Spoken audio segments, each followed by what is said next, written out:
নমস্কার বন্ধু, আর একটা নতুন ভিডিওতে আপনাদের স্বাগত। এই ভিডিওতে আমি আমাদের অফিস এলাকাটাকে ঘুরে দেখাবো।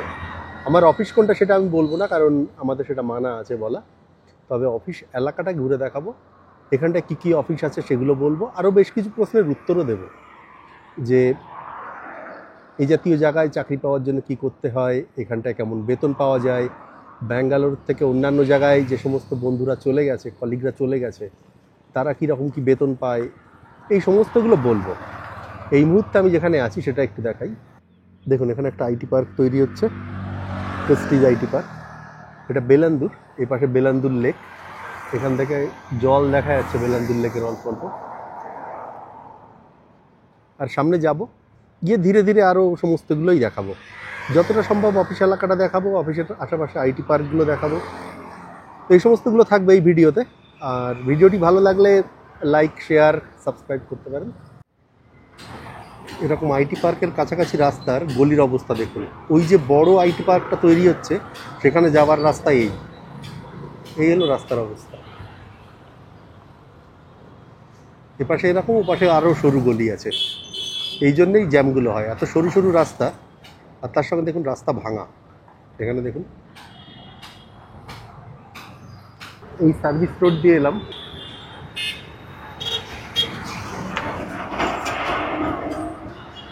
এই হলো ইকো স্পেস।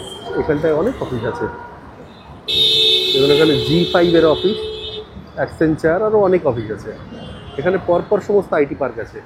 এখানে এর পরপর অনেকগুলো। এখানে মেট্রো স্টেশন তৈরি হচ্ছে।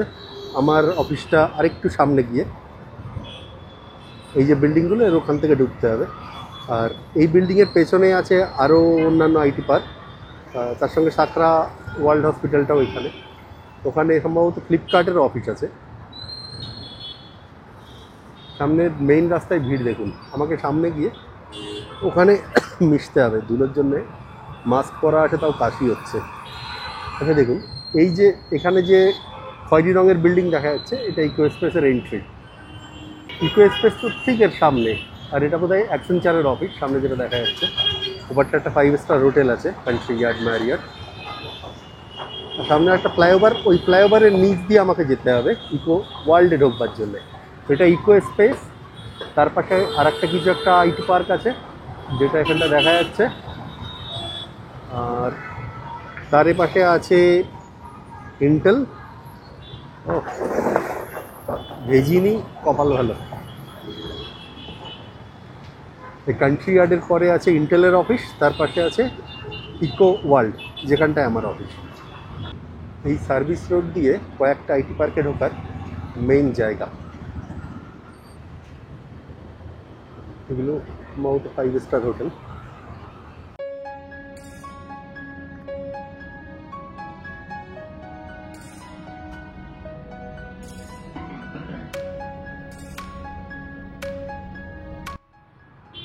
এই যে রাস্তাটা দেখছেন, এটা আইটি পার্কের ভেতরের রাস্তা। বললে বিশ্বাস করবেন না, প্রতিদিন এখান থেকে 1 লক্ষের বেশি গাড়ি চলে। আর এই যে পাশের বিল্ডিংগুলো, এগুলো হলো ইন্টেল কোম্পানির, যে মাইক্রোপ্রসেসর বানায় ইন্টেল কোম্পানির বিল্ডিং। আমি ইকো ওয়ার্ল্ডের একটা বিল্ডিং থেকে আর একটা বিল্ডিংয়ে যাচ্ছি। যাওয়ার পথে দেখাই আর কি দেখতে পাচ্ছি। সত্যি বলতে এই জায়গাগুলো দেখতে কিন্তু খুব সুন্দর। দেখুন এর ভেতরটা কত সুন্দর। এ পাশে একটা খুব সুন্দর লেকও আছে। এই সমস্ত বিল্ডিংগুলো হলো ইন্টেলের। যদি কেউ মাইক্রোপ্রসেসর কোম্পানি ইন্টেলে চাকরি পায়, এখানটা তার পোস্টিং হতেও পারে।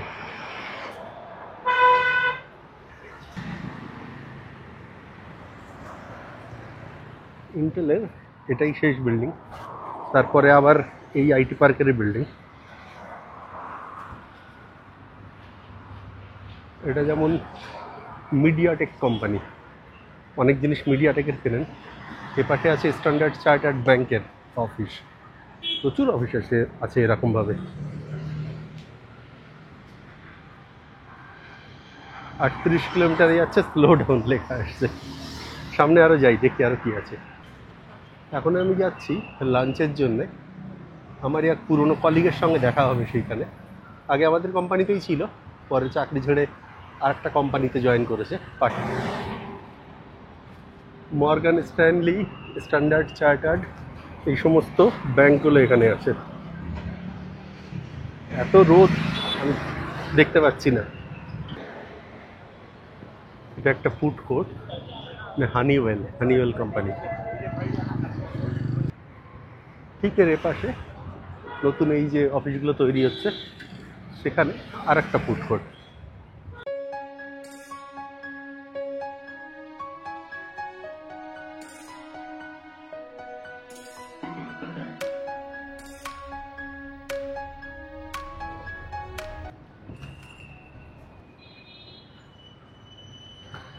ব্যাঙ্গালোরে চাকরির ক্ষেত্রে কী হয়, যেমন এখানটায় এত অফিস, একটা মাত্র আইটি পার্ক, এখানে সম্ভবত 32টা বিল্ডিং আছে।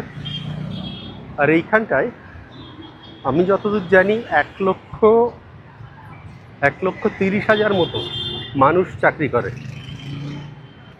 এর ফলে কি হয়, প্রচুর অফিসও যেখানে যেমন আছে, যে কারণে একটা কোম্পানি থেকে আর একটা কোম্পানিতে সুইচ করাটা খুব সুবিধা হয়ে যায়। আমি এখন যে দেখা করতে গেছিলাম আমার পুরানো কলিগের সঙ্গে, সে নতুন একটা কোম্পানিতে জয়েন করেছে কিছুটা বেশি বেতনে, আর সেটা এতটাই কাছে যে আজকে দুপুরে লাঞ্চ করতে একটা জায়গায় গেলাম, এখানে কোথাও কোনো একটা বিল্ডিংয়ে সে এখানটা চাকরি করছে। তো এটা হলো কলকাতার থেকে ব্যাঙ্গালোরের সুবিধা। তবে এই সুবিধা যে শুধুমাত্র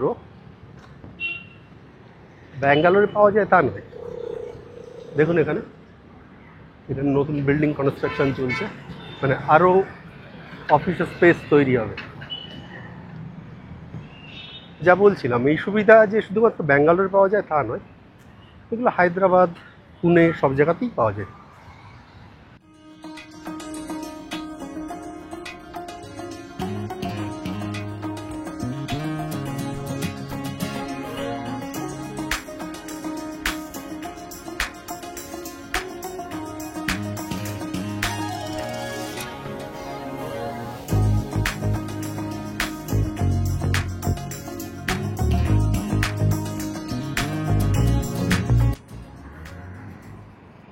প্রায় সন্ধ্যা হয়ে গেছে, এখন বাড়ি ফিরছিলাম। একটু আগে বেরোতে পারতাম, কিন্তু কিছু কাজ ছিল বলে আর বেরোইনি। জাস্ট একটু আগে সূর্যাস্ত গেছে, আর এখানে দেখুন একটা বকও আছে। যাক, ভিডিওটা ভাবছি আজকেই শেষ করি, সময় আর পাইনি। যেখানে এই সন্ধ্যাবেলায় এসে সেই সকালে যেখান থেকে শুরু করেছিলাম সেখানে দাঁড়িয়ে আবার ভিডিওটা শেষ করছি। মাস্কটা রেখেছি কারণ খুব ধুলো, একটু আগে খুলেছিলাম কিন্তু এত ধুলো যে মাস্কটা আবার নিতে হলো। রাস্তা ভাঙা থাকার জন্য এই অবস্থা। যা বলছিলাম দুপুরবেলায়, সকালে কিছুটা বলেছি, দুপুরে বলেছি, আবার অফিস থেকে ফেরার সময় বলি, সেটা হলো আমাদের কতগুলো কলিগের কথা। যে কলিগদের মধ্যে কেউ কেউ আছে যারা আমাদের এই কোম্পানি ছেড়ে গেছে, ছেড়ে তারা কেউ হায়দ্রাবাদ গেছে, কেউ পুনে গেছে। আর অনেকের মনে হয় মানে আমি যে ভিডিওটা গত সপ্তাহে করেছি ব্যাঙ্গালোরের বেশ কিছু বাস্তব অবস্থা নিয়ে, তাতে বলেছিলেন, কেউ আমায় বলেছেন যে আপনি কম্পিটিশান কমাচ্ছেন। তো তাদের উত্তর দেওয়ার জন্যই বলি যে ব্যাপারটা এই নয় যে আমি কম্পিটিশান কমাচ্ছি বা কিছু। অন্যান্য শহরেও, কলকাতায় না হলেও, কলকাতায় তো তেমন কোম্পানি নেই, কিন্তু অন্যান্য শহরে কিন্তু চাকরি আছে। হায়দ্রাবাদ, পুনে, এনসিআর, মুম্বাই, এই সমস্ত জায়গায় ভালো চাকরি আছে। আমাদেরই দুই কলিগ যেমন, তারা আমাদের এই কোম্পানি ছেড়ে একজন গেছে অ্যাপেল কোম্পানিতে, মানে আইফোন কোম্পানিতে। তাকে প্রায় অনেক বেতন বেশি দিয়েছে, প্রায় 1,30,00,000 টাকা মতো বেতন দিয়েছে, যেটা আমাদের তুলনায় হিউজ। রিসেন্টলি আরেকজন কলিগ গেল, সে পেপসিকো নামে একটা কোম্পানিতে গেছে, এরকম 70-80 লক্ষ টাকা মতো তাকে বেতন দিয়েছে। এর বাইরে আরও দুইজন তারা পুনেতে গেছে, তাদেরও খুব ভালো বেতন দিয়েছে। আবার আমাদের কোম্পানি যে ছোট, বেশি বেতন দিচ্ছে না তা নয়, হ্যাঁ এত বেশি বেতন দেয় না, কিন্তু আমাদের কোম্পানি অনেক বড়। মানে যে ধরুন, আমার কোম্পানির নাম আমি নিতে পারবো না কারণ আমাদের কিছু নিয়মের ব্যাপার আছে। তবে অফিস এলাকাটা যে দেখালাম, এখানটায় একটা কোম্পানি, আর ধরতে পারেন সফটওয়্যার কোম্পানির মতোই, মানে আমি তো সফটওয়্যারেই কাজ করি। আর এই কোম্পানিটার মোট টার্নওভার বছরে, মানে গত বছর ছিল $331-32 বিলিয়ন মতো, তারা গেছিল $380 বিলিয়ন। এবার যারা বুঝছেন না যে বিলিয়ন ডলার ঠিক কত, এটা আসলে একটা হিউজ অ্যামাউন্ট।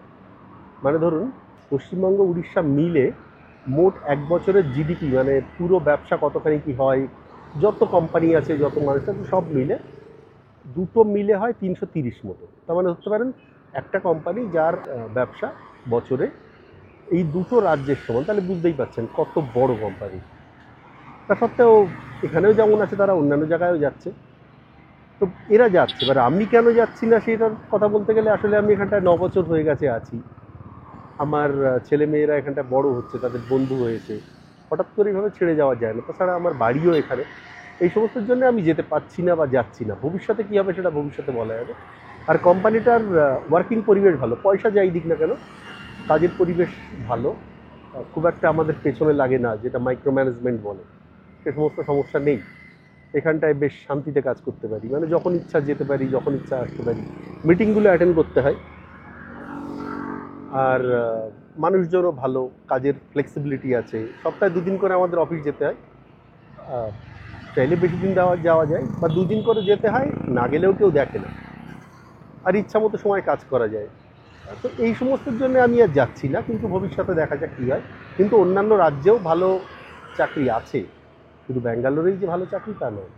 তো এই ব্যাপারগুলো আপনাদের জানানো ছিল, অফিস এলাকাটাও দেখালাম। আর যদি কোনো প্রশ্ন থাকে এরপরে আপনারা কমেন্টে জানাতে পারেন। মানে আর একটা জিনিস, এই জাতীয় কোম্পানিতে চাকরি পাওয়ার জন্য কি পড়াশুনো করতে হবে। কালকে ভিডিওটা আমি শেষ করতে পারিনি বলে আজকে তার আর একটু যে বাকি অংশ সেটা ঘরে বসে রেকর্ড করতে হচ্ছে। কালকে আসলে এত অন্ধকার হয়ে গেছিলো, সেই জন্যে আর সেটা আমি বলতে পারিনি। আর ব্যাকগ্রাউন্ডের যেটা দেখছেন, এটা আসলে আমি ঘরে বসে করছি গ্রিন স্ক্রিনের মাধ্যমে। তো যেটা বলার যে অংশটা বাকি ছিল সেটা হলো, এই জাতীয় চাকরি বা এইরকম আইটি কোম্পানিতে চাকরি পাওয়ার জন্যে, বা যারা চাকরি করছে তাদের ডিগ্রি কেমন হয়, বা যারা আমাদের এখান থেকে ছেড়ে অন্য জায়গায় গেছে তাদের কি ডিগ্রি ছিল। এখানে যারা চাকরি করছে তারা বেশিরভাগই ইঞ্জিনিয়ার, কিন্তু সবাই যে ইঞ্জিনিয়ার তা নয়। এবং যে সবচেয়ে বেশি বেতনের যে পেয়ে গেছিল, যার কথা আমি জানি, এরকম অনেকেই থাকবে, আমার জানা সে ছিল আমাদেরই কলিগ। সে পাশ করেছে এনআইটি ত্রিচি থেকে।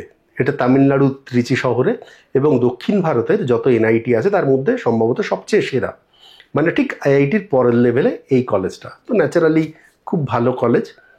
কিছুটা ধরতে পারেন আমাদের যাদবপুরের মতো, বা হয়তো তার থেকেও আর একটু ভালো হতে পারে। মোটামুটিভাবে খুব ভালো, আইআইটির ঠিক নেক্সট লেভেলের এই কলেজটা। অন্যজন যার কথা বলেছি, যে কিছুদিন আগে আরেকটা কোম্পানিতে গেছে মোটামুটি 70-80 লাখ টাকা প্যাকেজে, সেও ইঞ্জিনিয়ার। এবং এদের প্রত্যেকের কিন্তু এক্সপেরিয়েন্স 15 বছরের বেশি। এই নয় যে ফ্রেশার। আর যে সমস্ত কথাগুলো শোনা যায় সেগুলো হলো ফ্রেশারদের বেতন, তবে এরা কিন্তু এক্সপেরিয়েন্স মোটামুটি 15, 16, 17, 20 বছর মতো তারা ইন্ডাস্ট্রিতে অলরেডি কাজ করেছে, এবং সিনিয়র পজিশনে যাচ্ছে তারা, যার জন্য এত এত বেতন। তবে না হলেও মোটামুটিভাবে যারা ফ্রেশার আছে তারাও খুব ভালো বেতন পায় এখানে। এবং এখানটায় যতজন আছে যারা টেকনিক্যালি কাজ করে, তারা যেমন মূলত এখন যারা আসছে, বিশেষ করে মানে এখন যারা ফ্রেশার, সবচেয়ে বেশি থাকে বিটেক বা বিই, যে কোনো ইসেরই হতে পারে, সাধারণত কম্পিউটার সায়েন্স, ইলেকট্রনিক্স এবং অন্যান্য যে কোনো জায়গারই কিছু হতে পারে। এর বাইরে এমসিএ, এমবিএ, এমএসসি এগুলো পাশ করেও তারা কিন্তু চাকরি পেতে পারে। বিএসসিও পায়, টিসিএস এর মতো কোম্পানি বিএসসিও নেয়, টিসিএস বা ইনফোসিস এরা। তবে মোটামুটিভাবে এমবিএ, এমসিএ এই জাতীয়। তো এরকম মানে ইঞ্জিনিয়ার না হলেও কিন্তু তারা এই জাতীয় চাকরি পেতে পারে এবং পায়। কম যারা লেগে থাকে তারা পায়, যাদের নলেজ আছে তারা পায়। আর একটা সময় কি হয়, যারা অনেক এক্সপিরিয়েন্স হয়ে গেছে তখন কিন্তু আর এই ডিগ্রিটা খুব একটা ম্যাটার করে না। সেটা আমি সেটা পরবর্তীতে অন্য কখনো আলোচনা করব। তবে এই ডিগ্রিগুলোর দরকার হয় এন্ট্রি পয়েন্টের জন্য, মানে এন্ট্রি পাওয়ার জন্য কিন্তু হয় তাকে ভালো কলেজ থেকে আসতে হয় ভালো ডিগ্রি নিয়ে, অথবা কোনো এক জায়গায় এক্সপিরিয়েন্স থাকলে তারপরে সে আসতে পারে। তো এইরকম ডিগ্রি যদি কারো থাকে তারা এখানটায় চাকরি পেতে পারে। এবং এখন এই সমস্ত জায়গায় কিন্তু অনেক ভালো ভালো বেতন আছে। এবং এখানটায় যে সবাই সফটওয়্যারে কাজ করে তা না। আজকে আমি যাদের সঙ্গে বা গতকাল যাদের সঙ্গে আমি লাঞ্চে গেছিলাম, তার মধ্যে একজন ছিল যে কিন্তু কলকাতা ইউনিভার্সিটি থেকে পাশ করেছে জিওলজি বা ভূতত্ত্ববিদ্যা নিয়ে, এবং সে এখানটায় চাকরি করছে ভালো ভালো কোম্পানিতে। এরকমভাবে কেমিস্ট্রি নিয়ে পাশ করারা আছে, ফিজিক্স নিয়ে পাশ করারা আছে, ম্যাথ নিয়ে পাশ করেছে যারা তারা আছে। ম্যাথ পাশ করে তার সঙ্গে একটু এআই টাইপের জিনিস, একটু কম্পিউটারের জিনিসগুলো শিখে নিলে ভালো চাকরি বাকরি হয়। তো এই সমস্তগুলোরই আছে, মানে এই নয় যে আপনি ইঞ্জিনিয়ারিং না হতে পারলে ভালো জায়গায় পাবেন না, তা নয়। এর মধ্যে সবথেকে বড় উদাহরণ হতে পারি আমি। তবে আমার কথা আজকের ভিডিওতে আমি বলবো না। যখন আপনারা যেমন এই চ্যানেলটাকে ভালোবাসছেন, ফলো করছেন, এই মুহূর্তে 98,000-এর বেশি মানুষ এই চ্যানেলটাকে ফলো করছেন, আর 2,000 হয়ে যাক, 1 লক্ষ সাবস্ক্রাইবার হলে যদি আপনাদের এই বিষয়গুলো জানার থাকে যে আমি কোত্থেকে পড়াশুনো করেছি, কিভাবে কি করছি, তাহলে তখন না হয় যদি আপনাদের ইন্টারেস্ট থাকে কমেন্টে জানালে আমি আমার কথাগুলো বলবো। আজকের ভিডিওতে আর বলবো না। তো যাই হোক, এই ছিল আমাদের অফিস এলাকা। পুরো জায়গাটা আমি দেখাতে পারলাম না, কারণ কিছু কিছু রেস্ট্রিকশন আছে, না ভিডিও করবে না, বা যদি মানে ভিডিও হয়তো আমি করছি, সিকিউরিটি এসে বললো স্যার বন্ধ করুন, শুনতে ঠিক ভালো লাগে না। সে কারণে আমি আর যে সমস্ত অফিসের ভেতরে, অফিসের ভেতরে আর বিল্ডিংয়ের কাছাকাছি, আমাদের কোম্পানির ভেতরে তো করবার কোনো পারমিশনই নেই। আপনারা একটু ইউটিউবে সার্চ করলে RMG eco world, RMG eco space, এগুলো সার্চ করলে ওদের যে অ্যাডভার্টাইজমেন্ট ভিডিও সেগুলো আপনারা পেয়ে যাবেন।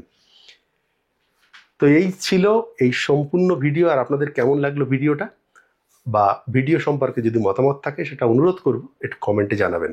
আর যদি ভিডিওটা ভালো লাগে তাহলে একটা লাইক করতে পারেন, অনুরোধ করবো লাইক করতে। চ্যানেলে যদি নতুন হন তাহলে এই জাতীয় ভিডিও দেখবার ইচ্ছা হলে সাবস্ক্রাইব করে নিতে পারেন, তাহলে অন্যান্য পরবর্তী যে ভিডিওগুলো করব আপনার টাইম লাইনে অটোমেটিক্যালি চলে আসবে। ভালো থাকবেন, দেখা হবে পরে অন্য কোনো ভিডিওতে। নমস্কার।